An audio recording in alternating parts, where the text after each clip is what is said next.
U.S. tapped N Korea computers in 2010 report claims. The U.S. knew North Korea was behind the Sony Pictures hack because it had secretly infiltrated the country's computer networks in 2010, according to the New York Times and Der Spiegel. The newspapers cited U.S. officials and leaked documents from the National Security Agency. The New York Times said hidden software had alerted U.S. intelligence services to North Korean hacking activity. North Korea has consistently denied involvement in the security breach. American investigators believe the hackers spent 2 months building up a map of Sony's systems before the hack took place, the papers say.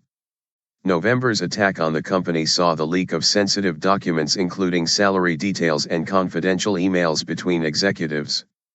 It also resulted in Sony film The Interview, a comedy about an assassination attempt on North Korean leader Kim Jong-un, being briefly shelved and then released online.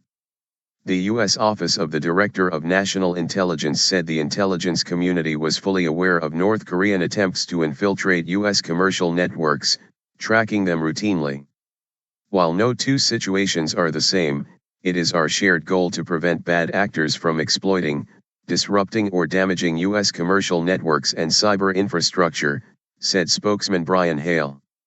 When it becomes clear that cyber criminals have the ability and intent to do damage, we work cooperatively to defend networks. Damage control. Cybersecurity expert Dr. Stephen Murdoch, from University College London, said it was likely that the NSA had at least tried to access North Korean networks before.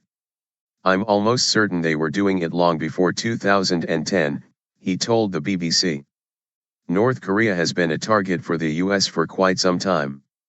Dr. Murdoch said that if the NSA had been aware of the hack before it had happened, it may have chosen not to warn Sony for its own security reasons. One possibility is that they didn't know how damaging the attack was going to be, and didn't want to risk revealing their sources by mentioning it to Sony, he added. Or maybe they did know how harmful it was but it wasn't that damaging by intelligence community priorities. This was very damaging to Sony but in terms of national security it's not as significant.